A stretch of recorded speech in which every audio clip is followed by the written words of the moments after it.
وذكر فإن الذكرى تنفع المؤمنين وذكر فإن الذكرى تنفع المؤمنين.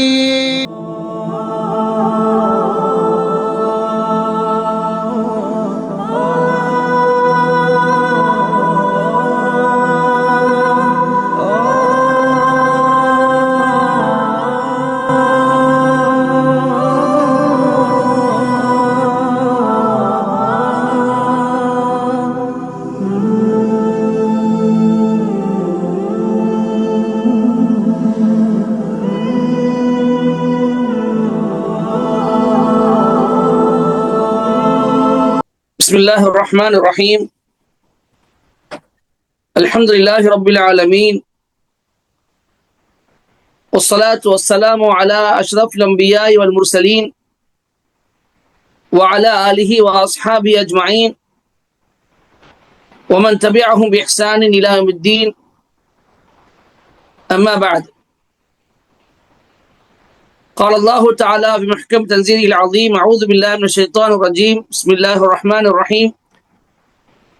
يا أيها الرسل كلوا من الطيبات وعملوا صالحا إني بما تعملون بصير. وقال أيضا: وكلوا من طيبات ما رزقناكم.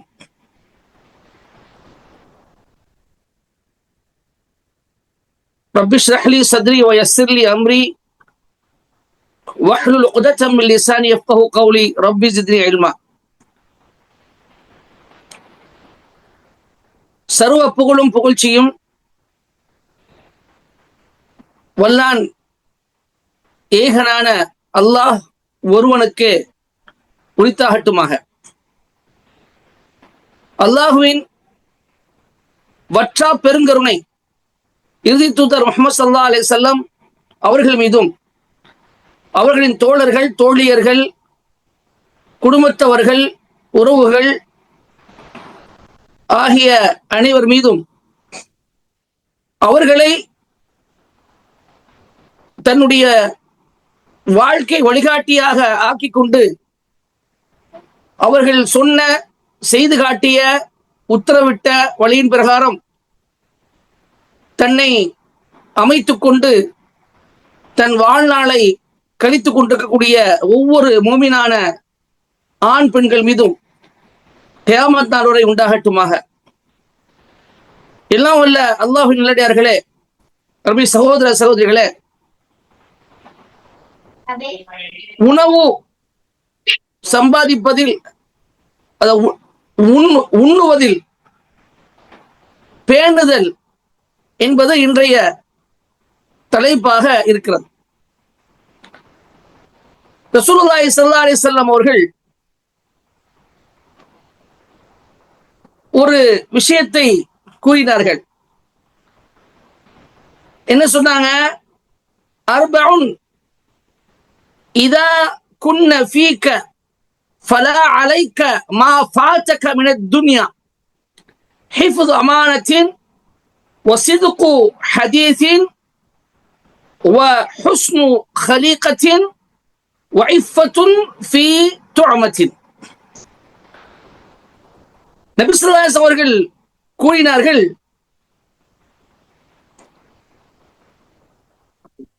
நான்கு பண்புகள் உன்னிடத்தில் இருந்தால் இவ்வுலகில் உன்னை விட்டு தவறி போன எதை பற்றியும் நீ கவலைப்படாதே.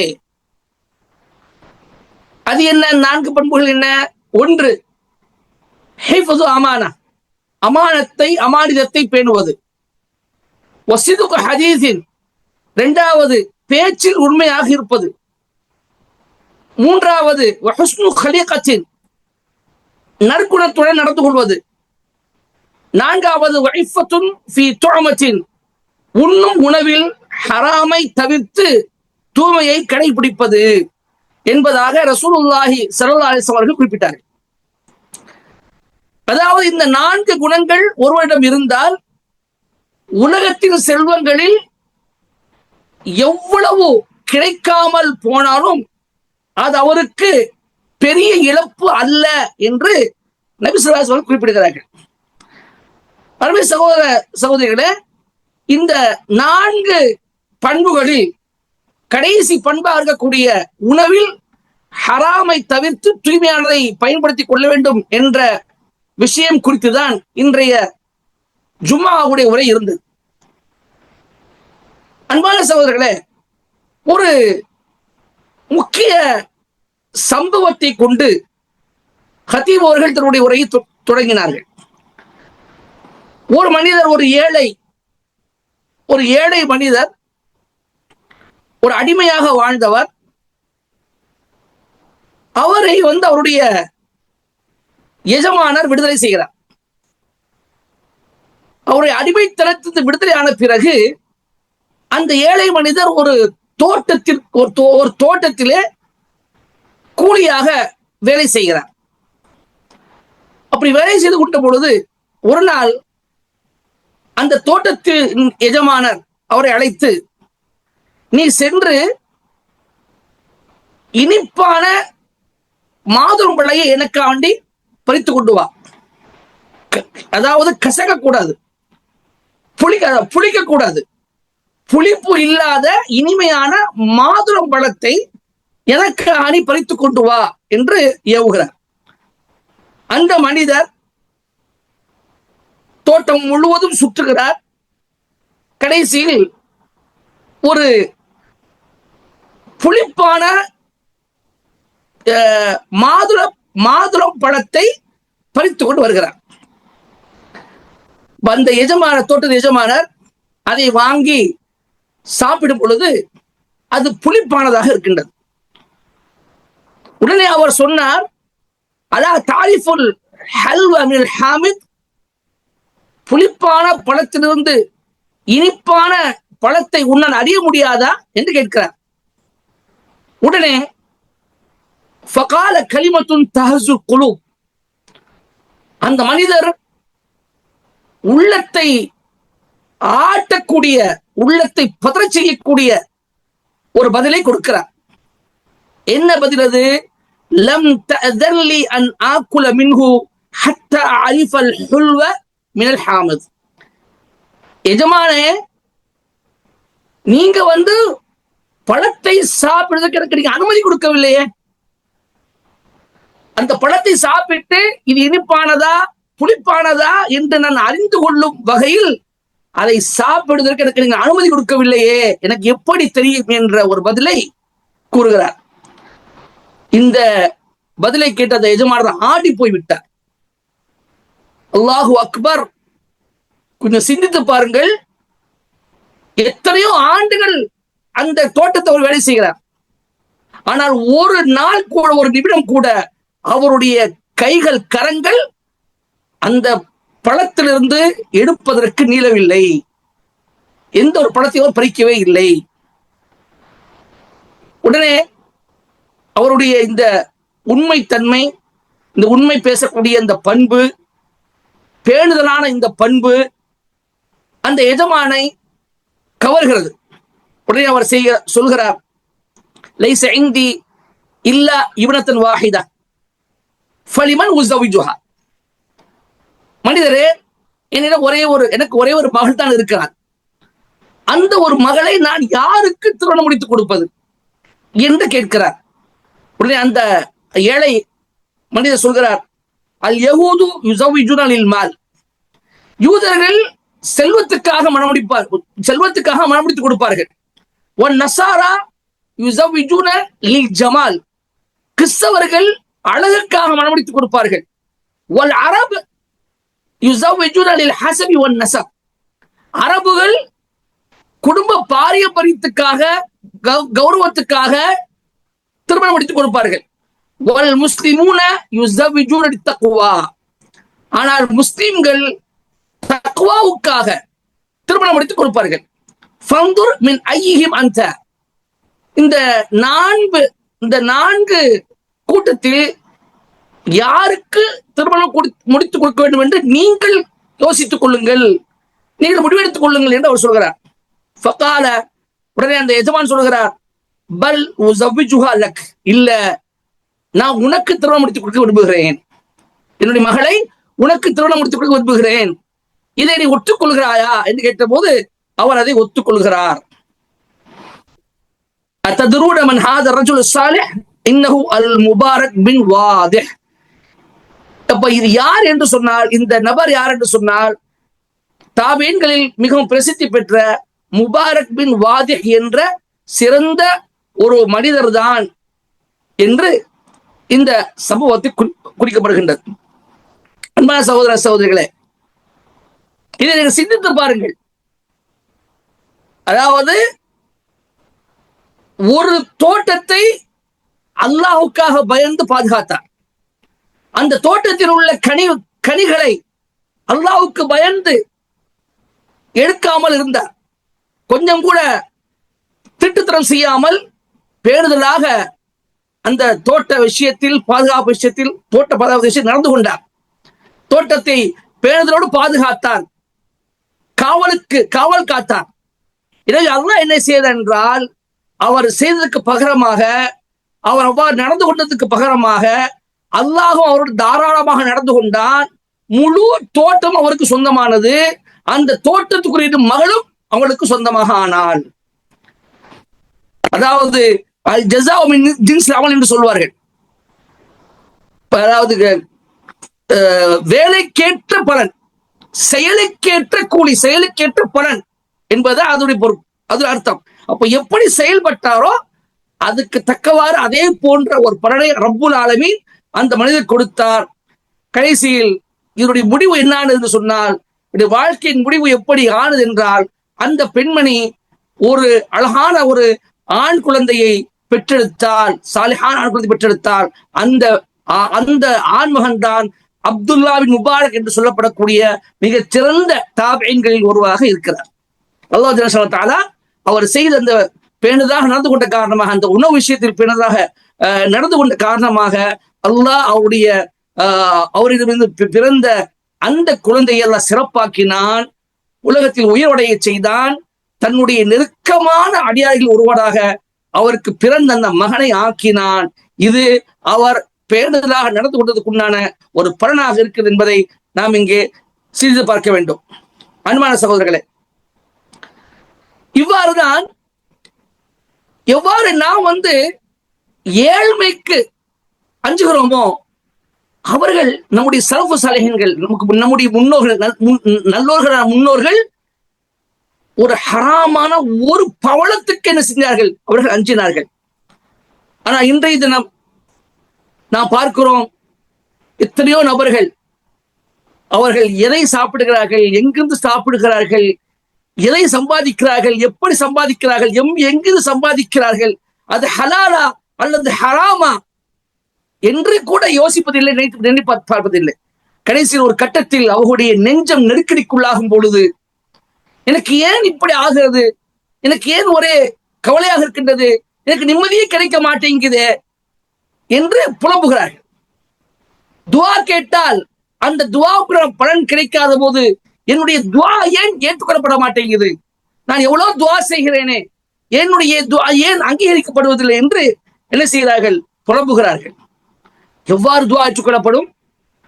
அவர் சாப்பிடுவது ஹராமாக இருக்கிறது, அவர் சாப்பிடுவது, அவர் உடுத்துவது, அவர் குடிப்பது எல்லாம் ஹராமாக இருந்தால் எப்படி அல்லாஹ்வால் இந்த துவா அங்கீகரிக்கப்படும்? அருமை சகோதரர்களே, நபி ஸல்லல்லாஹு அலைஹி வஸல்லம் அவர்கள் சொன்ன அந்த ஹதீஸ், ஆரம்பத்தில் சொன்ன ஹதீஸை மீண்டும் நாம் நினைவு கொள்ள வேண்டும். ரசூல் ஸல்லல்லாஹு அலைஹி வஸல்லம் அவர்கள் என்ன சொன்னாங்க? அதாவது 4 பண்புகள் உங்களிடத்தில் இருந்தால், துனியாவில் உள்ள எந்த விஷயம் உங்களை விட்டு தவறிவிட்டாலும், உலகத்தில் உள்ள எந்த விஷயம் உங்களை விட்டு தவறிவிட்டாலும் நீங்கள் கவலைப்பட வேண்டிய அவசியம் இல்லை. 4 என்ன? அமானிதத்தை பாதுகாப்பது, உண்மையை பேசுவது, நற்குணத்தோடு நடந்து கொள்வது, உணவு விஷயத்தில் பேணுதலாக நடந்து கொள்வது. இந்த செய்தி, அதாவது அஹ்மதுல இந்த செய்தி இடம்பெறுகின்றது. இன்றைய தினம் அதாவது நாம் பார்க்கிறோம், ஹலாலான அந்த உணவு என்பது நம்முடைய இதயத்தை வலுப்படுத்துகிறது, நம்முடைய குணங்களை அழகுபடுத்துகிறது. நம்முடைய இதயம் இருகாமல் இருப்பது, இதயம் இருவதை விட்டு பாதுகாக்கிறது. அது மட்டுமல்ல, அல்லாஹ்விடம் நம்மை உயர்த்துகிறது. இந்த அல்லாஹ்விடமிருந்து அந்த அதாவது ஹராமான அந்த உணவு என்பது அல்லாஹ்விடமிருந்தும் அதாவது நமக்கும் அல்லாஹ்வுக்கு இடையில் ஒரு திரையாக இருக்கின்றது. ஹலாலான உணவு அல்லாஹ் நம்மை உயர்த்துகிறது. அல்லாஹ் அந்தஸ்தால் நம்மை உயர்த்துகிறான், தன் பக்கம் நெருக்கமாக்கி கொள்கிறான். அதே ஹராமான உணவு அல்லாஹ்வுக்கு நமக்கு இடையில் ஒரு திரையாக அமைந்து விடுகின்றது. அல்லாஹ் நம்மை தூரமாக்கி விடுகின்றான். நபி ஸல்லல்லாஹு அலைஹி வஸல்லம் அவர்கள் ஒன்றை சொன்னார்கள், யா அய்யுஹன்னாஸ், மக்களே, இன்னல்லாஹ தய்யிபுன் லா யக்பலு இல்லா தய்யிபா. நிச்சயமா அல்லாஹ் தஆலா தூய்மையானவன், அவன் தூய்மையானதை தவிர வேறு எதையும் ஏற்றுக்கொள்ள மாட்டான். வ இன்னல்லாஹ அமரல் முஃமினீன பிமா அமர பிஹில் முர்சலீன். தன்னுடைய தூதர்களுக்கு அல்லாஹ் எதை கொண்டு கட்டளையிட்டானோ அதையே தன்னுடைய விசுவாசிகளுக்கும் அல்லாஹ் கட்டளையிடுகிறான். என்ன கட்டளை? யா அய்யுஹ ருசுலு குலூ மினத் தய்யிபாத்தி வஅமலு ஸாலிஹா. தூதர்களே, நீங்கள் நல்லவைகளிலிருந்து உண்ணுங்கள், நல்லவைகளிலிருந்து நீங்கள் உண்ணுங்கள், மேலும் நற்கர்மங்கள் நல்லறங்களை நீங்கள் செய்யுங்கள், நிச்சயமாக நீங்கள் செய்யக்கூடியதை நான் அறியக்கூடியதாக இருக்கின்றேன் என்று அல்லாஹ் சொன்னார். பிறகு இந்த ஆயத்தை ஓதி கட்டுறாங்க, இன்னொரு ஆயத்தை ஓதி கட்டுறாங்க, யா அய்யுஹல்லதீன ஆமனூ குலூ மின் தய்யிபாத்தி மா ரஸக்னாக்கும்.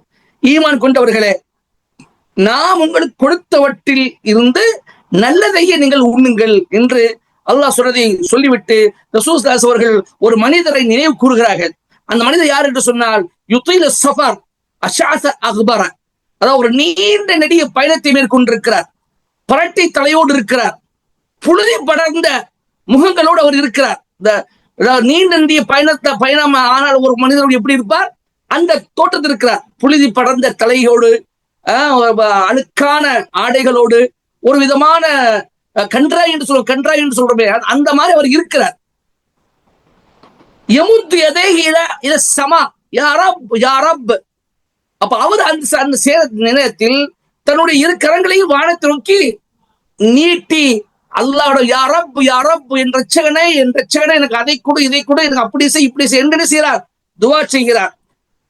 வமத்அமுஹு ஹராம், ஆனா அவர் சாப்பிடுவது ஹராம். வமஸ்ரபுஹு ஹராம், அவர் குடிப்பது ஹராம். வல்மல்பசுஹு ஹராம், அவர் உடுத்திருப்பது ஹராம். வகுதிய பில் ஹராம், அவருடைய உடம்பு ஹராமான உணவால் வளர்க்கப்பட்டிருக்கின்றது. ஃபஅன்னா யுஸ்தஜாபு லிதாலிக். அவ்வாறு இருக்கும் பொழுது எவ்வாறு அவருக்கு இந்த துஆ, அவரிடமிருந்து இந்த துஆ அங்கீகரிக்கப்படும், ஏற்றுக்கொள்ளப்படும் என்று ரசூலுல்லாஹி ஸல்லல்லாஹு அலைஹி வஸல்லம் சொல்லி காட்டுகின்றார். அருமை சகோதர சகோதரிகளே, இது நாம் சிந்திக்கக்கூடிய ஒரு விடயமாக இருக்கின்றது. தூதர்களுக்கே அல்லாஹ் ஜல்லல்லாஹு தஆலா ஹலாலானதை சாப்பிடுங்க, நல்லவைகளை சாப்பிடுங்க என்று சொல்லும் பொழுது அந்த மூமின்களாக இருக்கக்கூடிய நமக்கு எந்த அளவுக்கு நாம் இந்த விஷயத்தில் பேணுதலாக இருக்க வேண்டும், கண்ணு கருத்துவாக இருக்க வேண்டும். ஒரு பவளம் கூட நம்முடைய உடம்பில் சென்றுவிடக்கூடாது என்பதில் எவ்வளவு பேணுதலாக இருக்க வேண்டும் என்பதை நாம் இங்கே சிந்தித்து பார்க்க வேண்டும். அருமை சகோதரர்களே, அதாவது நம்முடைய முன்னோர்கள் அவர்கள் பயந்தார்கள் என்று சொன்னால், ஒரு லுக்குமா, அதாவது ஒரு ஒரு ஹராமான ஒரு பவளம் தன்னுடைய வயிற்றுக்குள் போவதை அவர்கள் பயந்தார்கள் என்று சொன்னால், அது ஒரு போற்றத்தக்க ஆச்சரியமான ஒரு பயம், சும்மா பேச்சுக்காக இருக்கக்கூடிய பயம் அல்ல அது. அதே போன்று அவர்களுடைய உள்ளம் அல்லாஹ்வை அறிந்ததினால் அடைந்த பயம், மறுமை நாளை ஈமான் கொண்டதினால் ஏற்பட்ட பயம். அவர்களில் ஒருவருக்கு ஒரு பவளத்தின் மீது சந்தேகம் ஏற்பட்டால் கூட அவர்கள் போனப்படி சின்னதான கொஞ்சம் தானே என்று சொல்ல மாட்டார்கள். அதே போன்று இது ஹலாலாகத்தான் இருக்கும் என்றும் சொல்ல மாட்டார்கள். மாறாக அதை விட்டு விடுவார்கள். அது அவர்களுக்கு தேவையாகத்தான் சரி. அந்த சமயத்தில் அவர்களுக்கு தேவையாக இருந்தாலும் சரி, பசியோடு இருக்கிறார்கள், கடுமையான பசி. ஆனாலும் இது ஹராமாக இருக்குமோ, ஹராமாக இருந்தால் ஒரு பவளம் கூட என்னுடைய வயிற்றுக்குள் போய்விடக் கூடாது என்ற கவலையில் அவர்கள் தனக்கு தேவையுடையவராக இருந்தாலும் அந்த சமயத்தில் தன்னுடைய பசியை போக்குவதற்கு அதுதான் இருக்கிறது என்ற நிலை இருந்தாலும் அவர்கள் அதை விட்டு விடுவார்கள். ஏனென்றால் அந்த ஒரே ஒரு லுக்மா, ஒரே ஒரு அந்த ஹராமான பவளம் அவர்களுடைய அழிவுக்கு காரணமாக ஆகிவிடக் கூடாது என்ற பயத்தினால் என்பதை நான் விளங்கிக் கொள்ள வேண்டும். இப்படிதான் ஒவ்வொரு வீடும் இருக்க வேண்டும், ஒரு ஒரு குடும்பம் இருக்க வேண்டும். ஒரு தந்தை தன்னுடைய பிள்ளைகளுக்கு உணவை பற்றி எடுத்து சொல்லுகிற பொழுது ஹலால் ஹராம், ஹலாலான உணவு எது, ஹராமான உணவு என்பதை எடுத்து சொல்ல வேண்டும். ஹலாமான சம்பாத்தியம் எது, ஹராமான சம்பாத்தியம் என்பதை இவர்கள் அந்த ஒரு பிள்ளைகளுக்கு எடுத்து சொல்ல வேண்டும். ஒரு தந்தை ஒரு பொருளை வீட்டுக்கு கொண்டு வருகிறார் என்று சொன்னால் வீட்டில் உள்ள மகன் மகள் கேட்க வேண்டும், தந்தை இது எங்கிருந்து கொண்டு வந்தீர்கள், இது எப்படி நீங்கள் வாங்கினீர்கள், எப்படி சம்பாதித்தீர்கள், ஹராமாக இருந்தால் இதை விட்டு விடுங்கள், ஹலாலாக இருந்தால் இதை நாம் பயன்படுத்த வேண்டும் என்று வரக்கூடிய தந்தையிடம் பிள்ளைகள் கேட்க வேண்டும். ஒரு தந்தை வீட்டுக்கு வருகிறார், தான் இல்லாத போது தான் இருந்த போது இல்லாத ஒரு பொருள் எக்ஸ்ட்ராவாக கூடுதலாக பொருள் அங்கே இருக்கிறது.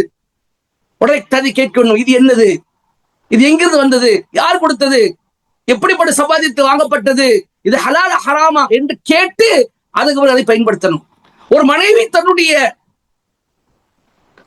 கணவனை காலையில் வழி அனுப்பி வைக்கிறாள் என்றால் அவர் சொல்லணும், இன்னாருடைய தந்தையே, என் அன்பு கணவரே, எங்களுக்கு நீங்கள் ஹராமானதை எங்களுக்கு நீங்கள் ஊட்டாதீர்கள், ஹராமானதை எங்களுக்கு புகட்டாதீர்கள், ஹலாலானதை எங்களுக்கு நீங்கள் ஊட்டுங்கள், ஹலாலா சவாலித்து கொண்டு வாருங்கள் என்று சொல்லி அனுப்ப வேண்டும். இப்படிப்பட்ட ஒரு குடும்பம் உருவாக வேண்டும். சின்ன ஒரு ஹராமான சின்ன விஷயம் கூட நம்முடைய வயிற்றுக்குள் சென்றுவிடக்கூடாது என்பதை கண்ணு கருத்துமாக எடுக்க வேண்டும். அன்பான சகோதர சகோதரிகளே, தர்பியா என்பது இப்படித்தான் இருக்க வேண்டும். ஒரு வஹப் பின் வர்த் ரஹிமஹுல்லாஹ் என்ற ஒரு தாபி அறிவிக்கிறார்கள், லவ் குன்த கியாம ஹாதிஹி சாரியா மா நஃபஅக ஹத்தா தன்துர மா யதுகுலு பத்னக ஹலால் அம் ஹராம். அவர் சொல்கிறார்கள், இந்த தூண் இருக்குது, இந்த தூண் அளவுக்கு நீ நின்று வணங்கினாலும் தூணா பெரிய அந்த காலத்துடைய தூணு, கொஞ்சம் கற்பனை பண்ணுவாங்க, ஒரு தூண் மேல இருந்து கீழே வரை இருக்கும்.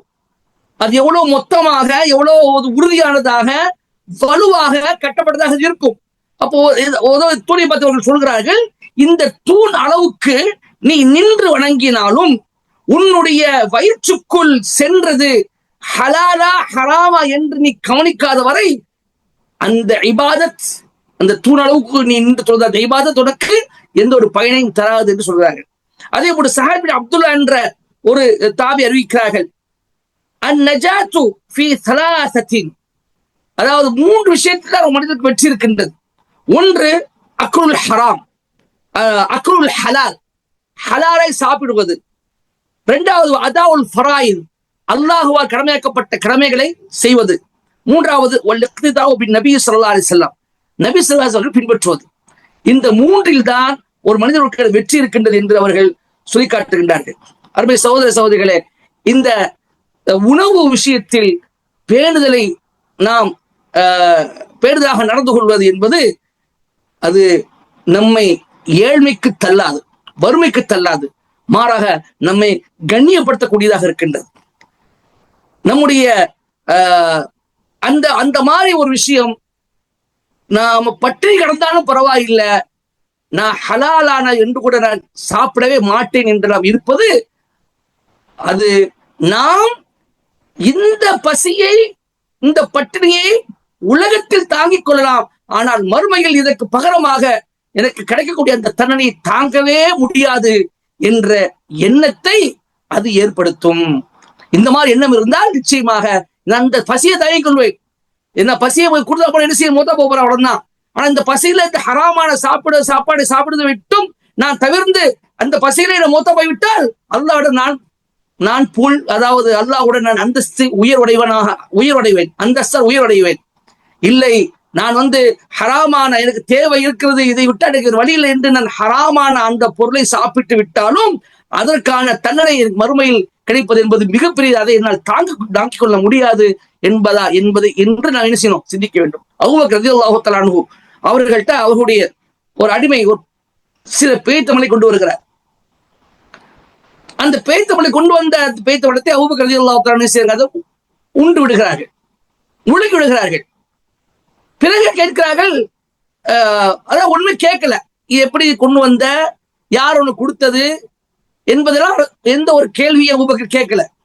அந்த அடிமையை கேட்கிறார், எஜமான் அவர்களே, அபூபக்கர் ரலியல்லாஹு அன்ஹு அவர்களே, இதை நான் எப்படி கொண்டு வந்தேன், எங்கிருந்து கொண்டு வந்தேன் நீங்க வார்த்தைக்கு கேட்கலையே அப்படின்னு கேட்கிறார். உடனே அபூபக்கர் ரலியல்லாஹு அன்ஹு, அப்படியா, சரி சொல்லி இப்ப எங்கிருந்து கொண்டு வந்த, இந்த பேய்த்தமான உனக்கு எப்படி கிடைச்சது என்று கேட்கிறார்கள். உடனே அவர் சொல்லுகிறார், அபூபக்கர் அவர்களே, நான் இஸ்லாம் வருவதற்கு முன்பு குறி சொல்லக்கூடியவனாக இருந்தேன். அப்போ ஒரு ஆள் என்கிட்ட குறி கேட்டு விட்டு அதற்குண்டான கூலியை தராமல் சென்று விட்டார்.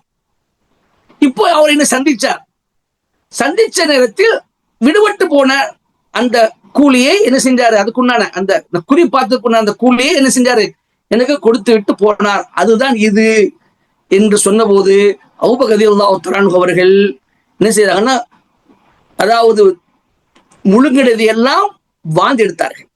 கையை உள்ள விட்டு, கையை வாய்க்குள்ள விட்டு, தொண்டை வரைக்கும் உள்ள விட்டு இழுத்து நினைச்சிட்டாங்க. கொஞ்சம் கூட என்னுடைய வயிற்றுல இந்த ஹராமான இந்த உணவு சென்றிருக்க கூடாது என்று நினைச்சாங்க. கையை வாயில விட்டு நினைச்சிட்டாங்க.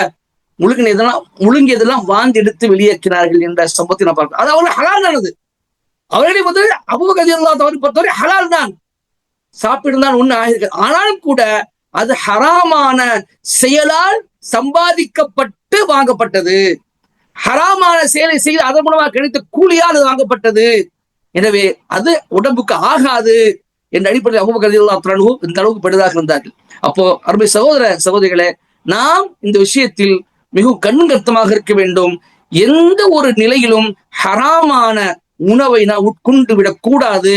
இதை நாம் அல்லாஹுடைய பயத்தினால், அல்லாஹ் நமக்கு ஹலாலான உணவையே சாப்பிட சொல்லி இருக்கிறான். எந்த விதமான ஹராமான சின்னஞ்சிறிய பொருளும் நம்முடைய உடம்புக்கு ஆகாது. அது உள்ளத்தையும் அது அழுக்காக்கிவிடும். உள்ளத்தை அழுக்காக்கிவிட்டால் நம்முடைய உடம்பு முழுவதும் அழுகிவிடும் என்பதை நாம் புரிந்து கொண்டு ஹராமான உணவிலிருந்து நாம் விலகி அதனால் ஏற்படக்கூடிய அந்த கஷ்டத்தை, அந்த துன்பத்தை நாம் இங்கே பொறுத்து கொள்ள முடியும். ஆனால் அதனால் அல்லாஹு நமக்கு மறுமையில் தரக்கூடிய தண்டனையை நம்மால் பொறுத்து கொள்ள முடியாது என்ற சிந்தனை தான் நம்முடைய உள்ளத்தில், நம்முடைய சிந்தையில் இருந்து கொண்டே இருக்க வேண்டும். அப்படி இருந்தால்தான் இதை பக்கம் நான் நெருங்க மாட்டோம். எனவே நாம் எதை கேட்டோமோ, எதை சொன்னோமோ, அது அடிப்படையில் வாழக்கூடிய நன்மக்களாக அல்லாஹ் என்னை உங்களை ஆக்கியருள்வானாக. கடைசி மூச்சுள்ளோரை இந்த ஹராமான உணவின் பக்கமே நாம் தலை காட்டக்கூடாது. இதிலிருந்து மிக கண்கட்டுமாக பெரிதாக இருக்க வேண்டும் என்ற எண்ணத்தில் நம்மை நாமே சீர்திருத்திக் கொள்வோமாக என்று எனக்கும் உங்களுக்குமாக ஒரு உபதேசம் செய்து முடிக்கின்றேன். வாஹிரு தாவானா அல்ஹம்துலில்லாஹி ரப்பில் ஆலமீன். அஸ்ஸலாமு அலைக்கும் வரஹ்மத்துல்லாஹி வபரகாத்துஹு. وذكر فإن الذكرى تنفع المؤمنين.